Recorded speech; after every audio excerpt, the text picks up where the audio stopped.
Nauwi sa riot ang panonood ng libreng concert ng ilang kabataan sa Taytay, Rizal. Ang tinitinang sanhi ng gulo, nagkasiksikan. Balita hatid ni EJ Gomez.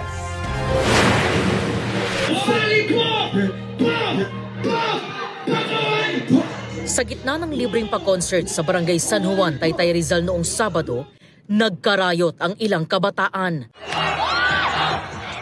Ayon sa sangguniang kabataan ng Taytay, abot sa 3,000 ang dumalo sa concert na karamihan ay mga kabataan. Kita sa video ang pagbato sa isang nasirang plastic barrier. May nag-flying kick, may naghabulan, at nambato ng bote. Nakapanayam natin ang ilang saksi na mga menor de edad na pinayagang humarap sa media ng kanilang magulang o guardian. Sabi nila, karamihan ng mga pumunta sa concert ay mga grupo-grupong kabataan. Nagkasiksikan daw sa concert grounds na posibleng pinagmula ng gulo. Una po, akala namin chill lang. Tapos nagbigla po nagkagulo eh. Yung pagkakanta po ng isa naming idol. Nagkatalunan lang po. Tapos yun na po, nagkasikuhan, kasipaan. Pagkatingin ko na po doon, nagkakasuntukan na po sila. Bigla pong nagkulasan. Marami pong nasaktan eh. Kasi pagbato po ng barrier po. Tapos may bumabato din po ng tsinelas. Yung may sumipa din po. Tapos may sinuntok din po eh. Sa pool sa video, ang pagtalon at pagdaga ng isang lalaki sa isa pang lalaking nakahiga sa sahig. Kita rin ang ilang umawat at tinulungan ng lalaki. Fighting stand lang po. Tapos pag flying kick niya, parang dumaplis lang po. Tapos sinuntok po siya sa ulo, kaya po siya nakakapit sa ulo niya. Tapos ayun na nga po, tapos naghahabulan na nga po sila. Atras abante, hanggang pong dumating na po yung maraming mga pulis. Sa opisyal na pahayag ng Taytay Police, sinabi nitong nagkuna na ng pahayag ang isa sa mga nasaktan sa kaguluhan na kanila raw gagamitin para matunto ng iba pang sangkot. Base raw sa salaysay ng biktima, isang grupo ang humarang sa kanila at nambato ng plastic barrier. Rumesbak naman daw ang grupo at doon nagsimula ang riot. Pinagtulungan daw bugbugin ang naiwang biktima matapos magpulasan ng mga tao sa concert grounds. Nasakote ang ilang sangkot sa riot. Patuloy naman ang investigasyon ng Taytay Police sa insidente. EJ Gomez, nagbabalita para sa GMA Integrated News. Abiso sa ating motorista, may taas presyo sa mga produktong petrolyo bukas. Sa anunsyo ng ilang kumpanya ng langis, may dagdag na 1 peso and 10 centavos kada litro sa gasolina. 40 centavos naman ang dagdag sa kada litro ng diesel. May dagdag ding 40 centavos sa kerosene. Yan po ang unang oil price hike matapos ng 3 linggong rollback sa diesel at kerosene.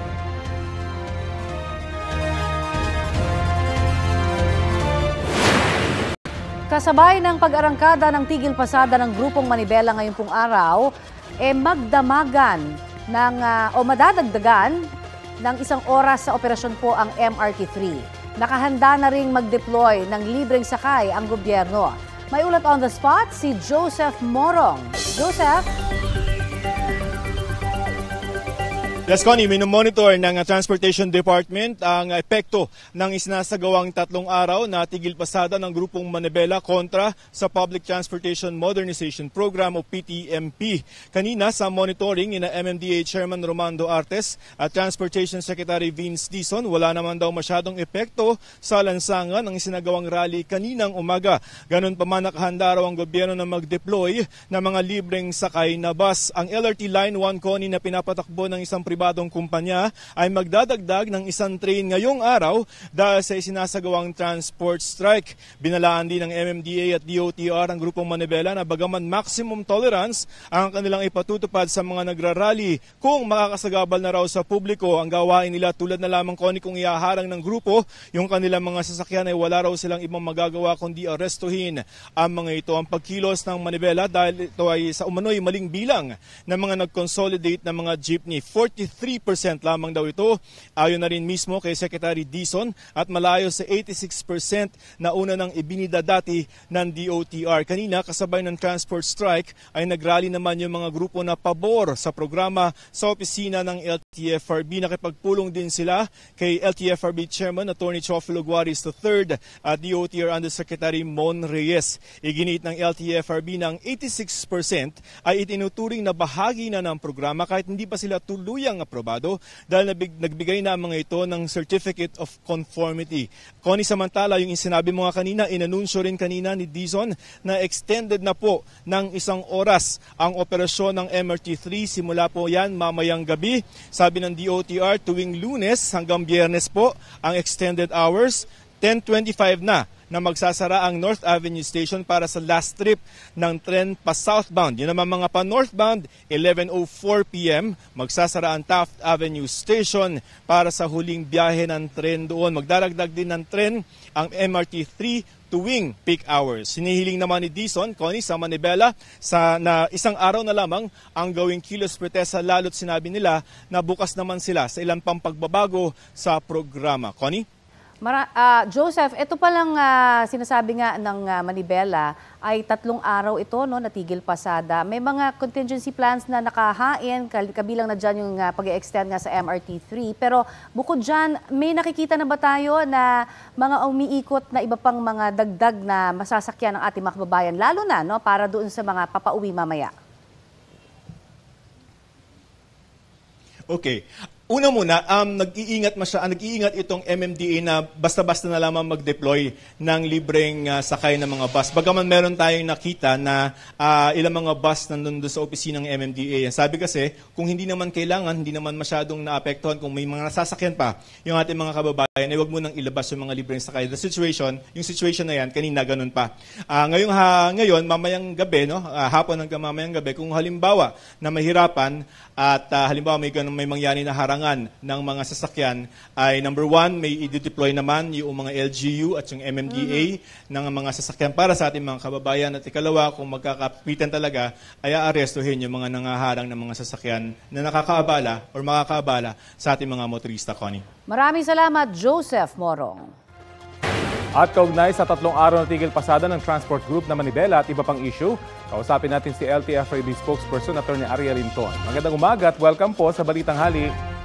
Magandang umaga po sa inyo, magandang umaga sa ating mga taga-subaybay. Opo, sa initial assessment ng MMDA at ng DOTR, wala raw epekto yung isinagawang transport strike. Ganito ho ba yung sitwasyon sa lahat ng lugar kung saan nagsagawa ng tigil pasada?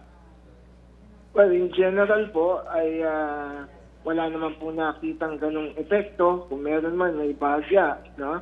Dahil napaghandaan po ng mabuti naman ng pamahalaan itong transport tigil pasada. So, kaya nga po ang aming pinaghahandaan naman ngayon, itong pauwi.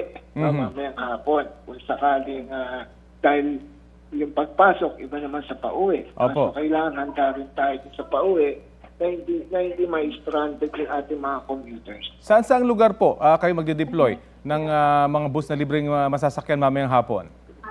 Ang lead agency po dyan ng MMDA. So, siguro mas makakabuti na ang MMDA po ang makakasagot niyan specifically kung saan. Pero yung mga LGU po na identified naman po. Right? Paranaque, Quezon City, at iba pa.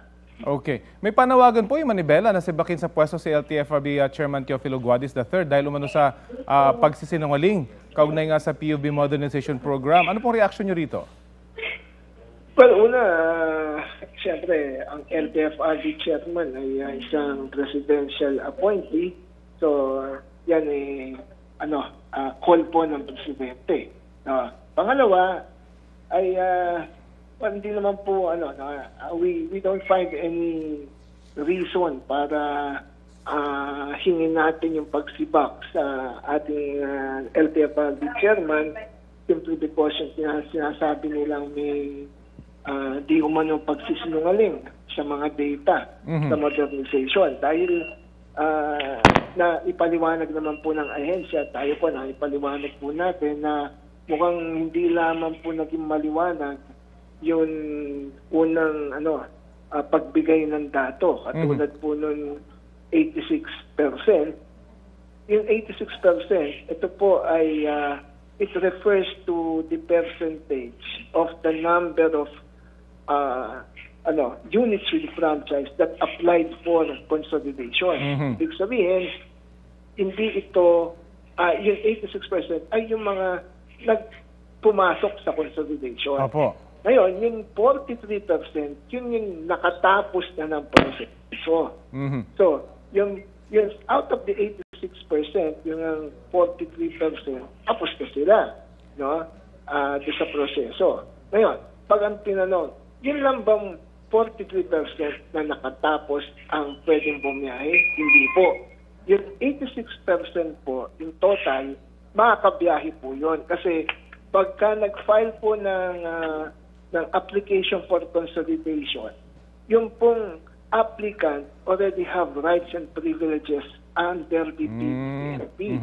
Ibig sabihin, konfirmado yung unit at may provisional authority, may fuel subsidy at iba pa. So, kaya yun pong unang bitaw na 86%, yun ang nag-apply. Opo.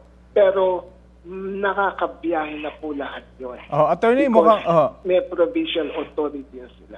Malinaw po para sa inyo ito, pero mukhang sa leadership nitong Manibela, hindi ganun yung kanila nakikitang datos at explanation. Meron ho ba kayong effort na ipaliwanag diretso doon sa mga membro nila na iba yung inyong take doon sa issue? Bukas ang DOTR, bukas po ang LTFRB sa dialogue para mapaliwanag sa kanila na itong datang ito na mukhang hindi po naging malinaw kung ano bang nire-refer nila doon sa 86 saka sa 43%. Okay. Well, sige po, hintayin po natin yung dialogong yan. Meanwhile, ano po update sa panawagang taas pasahe sa jeep at iba pang mga nakabinbing petisyon? Meron pong pandinig na naka-schedule po, in-schedule ang board dyan, but hindi po tayo private schedule dahil 4 na araw pa lang po tayo dito sa pero kapag nalaman ko na po kung meron pong mga schedule din sa petition for fair increase, ay sasabihan ko po kayo. Okay. Abangan po natin yan. Meanwhile, confident po kayo na may masasakyan itong ating mga kababayan pagdating ng hapon kapag rush hour na pauwi? Meron pong nagmo-monitor po ang mga interagency sa Tigil Pasada. Sige po. No? Opo. Okay, maraming salamat po sa oras na ibinahagi niyo po sa Balitang Hali. Maraming salamat din po. Si bagong LTFRB spokesperson Attorney Ariel Inton.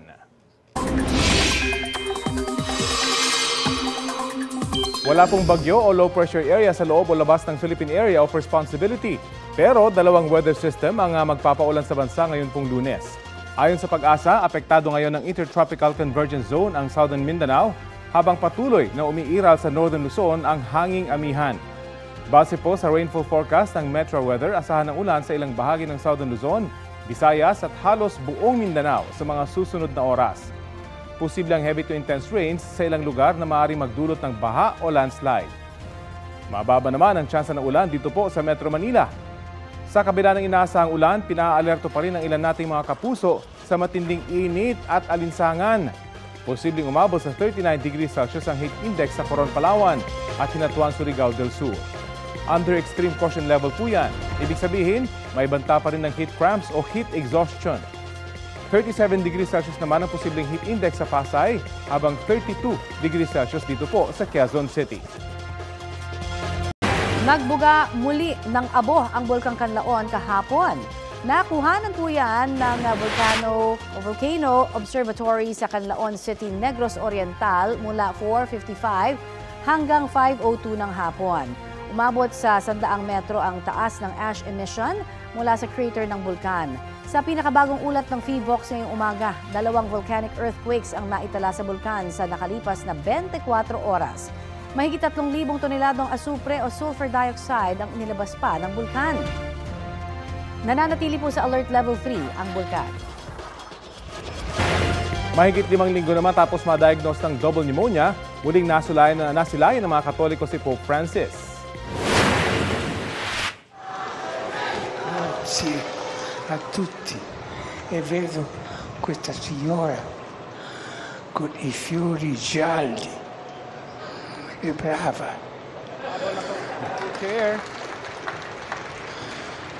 Ay nagbigay Nang maikling mensahe ng pasasalamat ang Santo Papa sa balkonahe ng Gemelli Hospital sa Rome, Italy.